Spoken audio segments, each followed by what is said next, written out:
Welcome to the Comfortable in Chaos Podcast. Strangle your demons and let's go. Y'all need Jesus!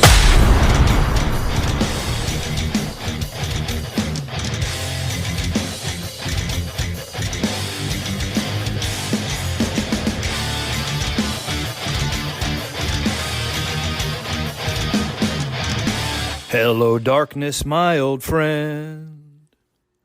I've come to speak with you again. Wait for it.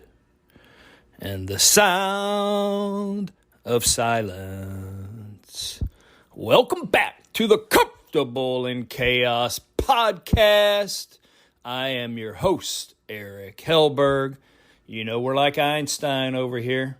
We have no special talents. We're just passionately curious about all things pertaining to men. How in the hell did we get here? And where is it that we want to go? We're iron sharpening iron. I'm telling my stories because I know they coincide with your stories. And as we share and listen, we're both receiving and feeling very much the same. So thank you for that, man. Yeah, the sound of silence. We just concluded Veterans Day. I did a brief message on it, albeit I was a little melancholy. How happy was I supposed to be about it? I mean, happy if you're sharing with fellow veterans. In some cases, telling stories of survival, horror, incapacitation, brokenness, both physically and all imaginable ways, and certainly mentally. So when I say the sound of silence, I was silent simply because I didn't want to bring anyone down. Our veterans deserve every bit of demonstrable recognition that they can receive, because once that day is gone, and or on Memorial Day, which honors the actual dead, the fallen, now I'll venture to tell you, you can fall and still be alive. If your mind doesn't work, if your body doesn't work, I would say that's fallen, wouldn't you? Those are the untold stories. And I would tell you further that it is a sound of silence because, and we're after Veterans Day. And just like our leaders, our lawmakers, and our general populace, why can't we simply move on? We can move on, right? We can send people for the past 22, 23 years to perpetual war day after day, year after year, but we can move on. I mean, Britney Spears has made a comeback. I think, let's see here. I think Jay-Z. No, excuse me. Beyonce has a new tour. Yeah. I'm trying to think. I think one of the Kelsey brothers may be retiring. You bet. Yeah. Let's see. Bill Gates is still ensnared in the Lolita Express Jeffrey Epstein scandal. I mean, that's been going on for a long time. So we're just moving on as usual. Now Congress is up there trying to decide if they can further stimulate us and keep the government that we elect and pay for open for a few more months, print a little bit more money. You know, we have to figure these things out. But I would say the silence is all those veterans sitting alone, without hope, without any idea of who to turn to. Yeah, it seems really likely they could turn to another brother, but we're proud guys. We're strong guys. We're not supposed to have these types of afflictions, but we do. We're supposed to process everything just like your local grocery store manager, but we don't. And since it's primarily men, I've never seen the statistics on the ladies, but since a veteran every hour on the hour, 24 hours a day, you do the math. So that's 24 a day, 7 days a week, 30 days in a month, kills himself, we've got a problem. It's called the sound of silence, whereby we have betrayed them. And it is called suffer in silence, whereby they've been left alone. Oh, sure. Yeah, depending on their prominence, they can get into the VA, and that determines their expeditiousness of care. But I tell you what, these same bullshit drugs that have been administered over this COVID debacle, you go take about a 5-drug cocktail that they administer to you and see how good you feel, right? After 2-3 days of those medications, you're ready to pull the trigger, bro. Why would they do that? Why in the hell would they do that? Okay, well, that's an epidemic. That certainly is the sound of silence. I'll tell you another one. What woman in the world would want to get married to a husband? Now, we know our military is primarily male. Doesn't matter what branch. I think the Air Force has like 24% female, but it dwindles down from there through the services. So we know that approximately 60% of our veterans are married. I'm talking active duty people. 40% of them have kids. Who in their right mind, no matter how badass the man, marries them knowing they're not going to be with them? This is also silence that coincides with the general populace.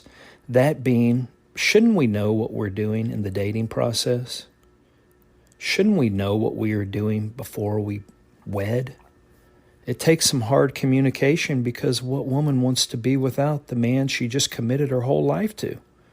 Now, he may be hoo-hoo, rah-rah, all those great things, and it's an honor to be married to a service member.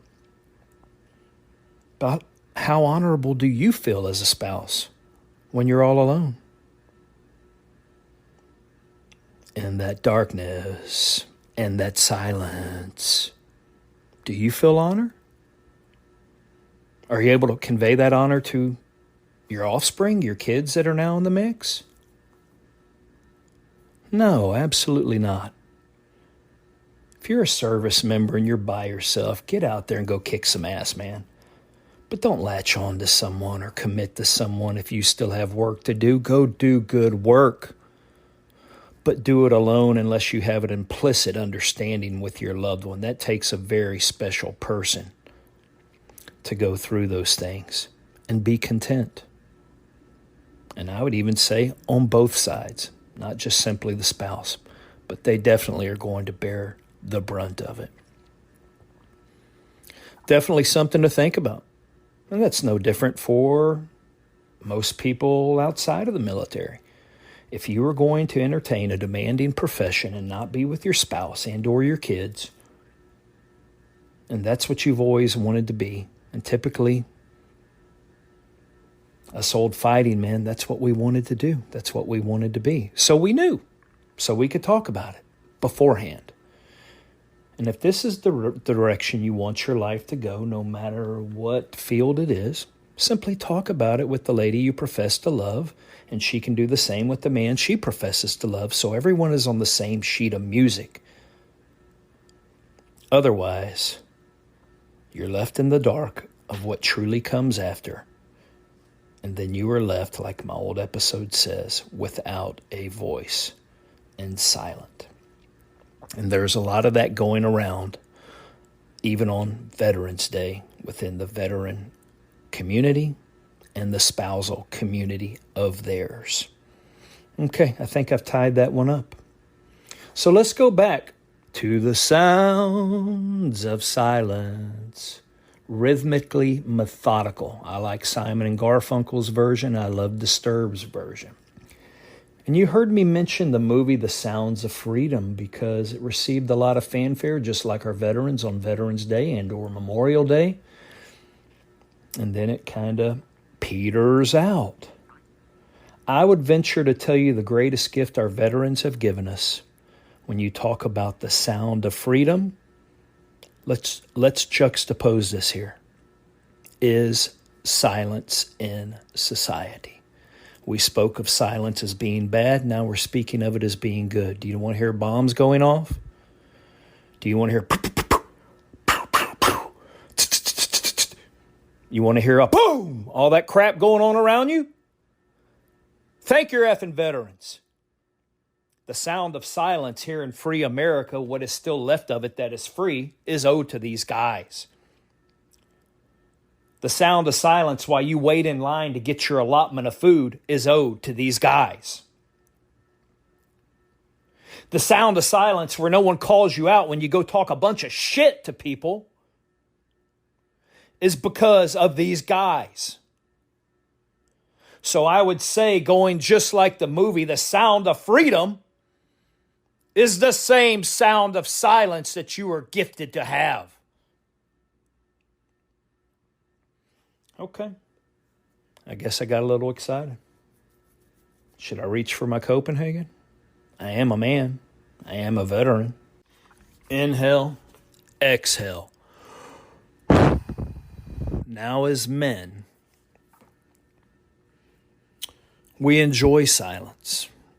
We need silence, especially when it comes to overwhelmingly emotional concerns. We were constructed different.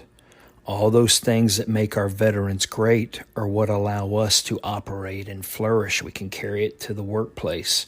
We can carry it to industry. We can carry it into all of the things that we aspire to be. But when you interlace tons of emotion into that, that's when sometimes we need a little quiet. We need the sound of silence, and that's okay.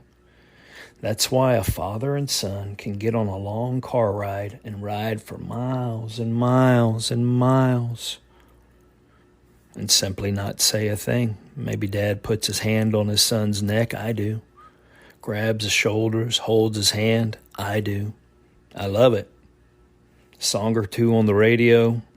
A topic comes up for conversation here and there. We are utterly content. You cannot do that with your spouse. And I'll even tell you, unless you've beat your daughter down emotionally, you can't do that with her. They need to talk. And that's all part of it. And that's why no woman wants to be alone from the man she marries and have him go to war 5 or 6 deployments. So, in that same vein, sounds of freedom, sounds of silence. Oftentimes we have these emotions pent up in us, and what do you do with them? Have you ever felt like you wanted to jump out of your car with someone who cut you off and or slammed their brakes? Maybe they even gave you the finger, and you wanted to jump out and just annihilate them? Yeah, I'm talking tear them limb from limb. If you haven't, then I'm just going to say, then maybe you're a small percentage of men that don't have that mercury rising up in the thermometer that is your body. I know I have countless times. I just didn't want to throw my life away when I got myself put back together, or my family's life away. Now, I'm not talking either, going back to veteran stuff, I'm not talking either. You go through a door, dude puts his head around a building, you're closing the gap, gun up. I'm not talking whereby you lay someone down. But have you ever been face to face with a man and you wanted that dude so bad that you could feel, and I'm talking mano-a-mano stuff, feel, almost taste him because you wanted to tear him limb from limb? I have. That takes a lot of control. There's so many of us guys out here that we're only one act or one day short of being in the hokey, man. And when you get after it like that, it's lockdown city, it's tear down city, and someone's not going to live. That's what people don't understand about fighting in the world today. Yeah, back in my day and most of you guys' day, we could wait after school for kids and punch one in the eye. That was done. They could do the same to us. The world has just evolved. Now, in order to get after someone, you are going to have to, keep from doing it to them or keep them from doing it to you. No holds barred. I ain't talking no sports stuff like Sean Strickland. I'm talking real survival stuff.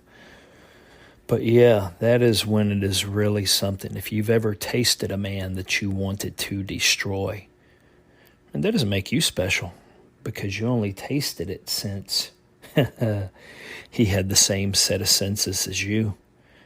He was just as much of a tiger on the prowl.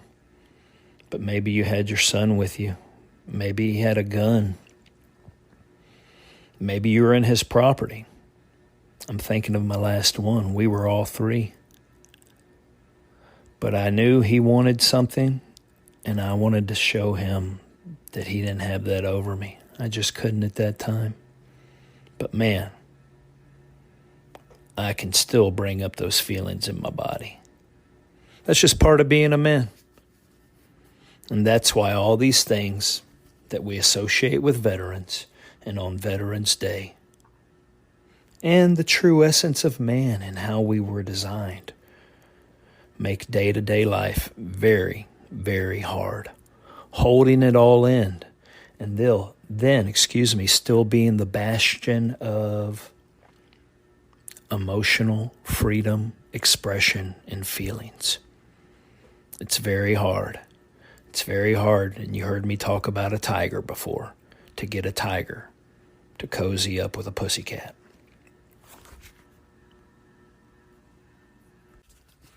All right, now that we've beat that drum, let's give one more illiterate rhyme about the sound of freedom, i.e. the movie, and what has been bestowed upon us as Americans is the actual freedom of silence, or the sound of silence. That is our contentment. That is our actual freedom. That is the sound of it. It is silence. That is freedom. And let's start talking about that movie. How easy we forget. And it's kind of like Jim Caviezel. He plays Tim Ballard in that movie, says it just isn't one of those poignant cocktail party conversations, or really any conversation at any time, that most people are willing to have and or truly listen to and or simply let their brains accept the fact that children are being abducted all over the world and shipped to other places. That's horrific. But then, what are they being used for? And who is one of the largest consumers of this atrocity? Well, the good old United States of America. We have the money. We have the technology whereby if you're not such a dirtball animal scumbag that you're physically touching on one, you can certainly pull up one of any 30 million new images of babies. Yeah, those are kids. Those are babies every single year. And they're also being abducted right here. Have you ever thought about what happens to all those children of the migrants coming across when we hear stories of their disappearance? Where do they go when oftentimes they're processed, separated from mothers and fathers, and then you don't see them again? Or children that get kidnapped right here in the United States. We have the largest institution of slavery, and we say here in America that we abhor slavery. Yet more people are enslaved on this earth at this present time than ever before in history. Not only that, the majority of them are children. And we're going to say children 14 and under. Now, when you look at that movie, and everyone was in angst because Rocio, that beautiful little girl, Rocio Aguilar, had been taken down to South Colombia in rebel-controlled territory whereby the government had no intervention, and it was truly controlled by jungle, mountain-dwelling guerrillas. Really, they're indigenous population, but they're there for one sole purpose, right? They're there to develop coca. It's one of Colombia's best-known commodities. Thereby, then the cartels and the dealers are then able to prep it, ship it, and then send it elsewhere. So they provide a vital link to that economy. But you saw how they lived, right? The women in the villages, the children in the villages, the men had utmost superiority. Do you think that that's indicative of most places that are not considered the Western world? When you go around this world and look at quote-unquote underdeveloped nations and or countries, even continents, whole continents, that's the norm. Would you say that the women and children that haven't been abducted and aren't being put into sex use, I don't know how else to say it, wouldn't you consider their lives enslavement? Screw the statistics. What about them? I mean, this issue of slavery goes all the way back to the beginning of man. Let's just go back to the days of the Bible, and we can go back into much earlier recorded history and civilizations before then. Where did God's chosen people, the Israelites, end up? They ended up in bondage to the Egyptians. All of us good Bible readers know and understand that. As long as there are, well, how about this? Let's back this up. It's done for money. In today's modern world, slavery is done for money. And in the past, it was done for use. Let's put it this way. The more civilized a society became, the more it wanted to accumulate wealth, things, even if that is crops. Food security is real security. And what would they do? The more civilized in respect to the more that they had under their control, they needed someone to do that work for them. And there's one impetus. Then you have this slave trade we're talking about. These women in these underdeveloped countries are being used, in essence, a form of slavery, to provide for the men and or to help make money. You saw in that movie right there, The Sounds of Freedom, you had both young girls and grown women, just like the old grape presses. Instead, they're just trouncing around on coca leaves, getting that coca paste ready. The world needs a little blow. Okay.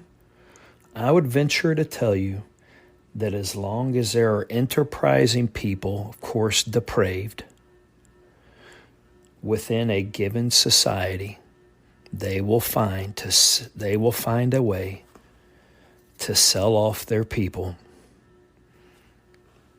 to equally depraved people in another geographic locale. And that's how it happens.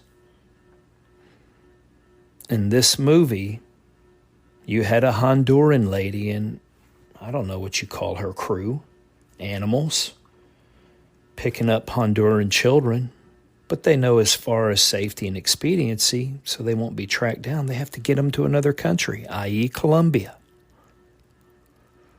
So it was people right there within their own country getting these children and shipping them elsewhere. Now, could they simply have gone to Colombia, broken into Colombia, fought through? You know, there's no honor amongst thieves. They're just whores, villains, I don't know, drug runners, whatever. No, they couldn't. They can't break into that trade in Colombia. Those people would kick their ass right out. So they can't just go in there and kidnap the Colombians and say, hey, I'm here in Colombia. I got your kids. You want some? They had to get their own and bring them from afar. That's what's been going on throughout recorded history. And we should never turn a blind eye to it. I would venture to say that when you have tens of millions of young women and children, both boys and girls, go missing in there entirely, i.e. at least where they were, where their families and where their roots are, never to see them again, that they are now absent, whether they end up staying alive, and I would venture to tell you that many do perish in what they're put through, or let's just say they stay alive in physical nature only, but there is no life there, at least as we know it. I would say when you vanquish that many people, you could potentially use another word for this. And this is what we are going to talk about next time on the Comfortable in Chaos podcast. I am your host, Eric Hellberg, and I bid you bon voyage, my burgeoning flock. Until next time, like and subscribe to the Comfortable in Chaos podcast.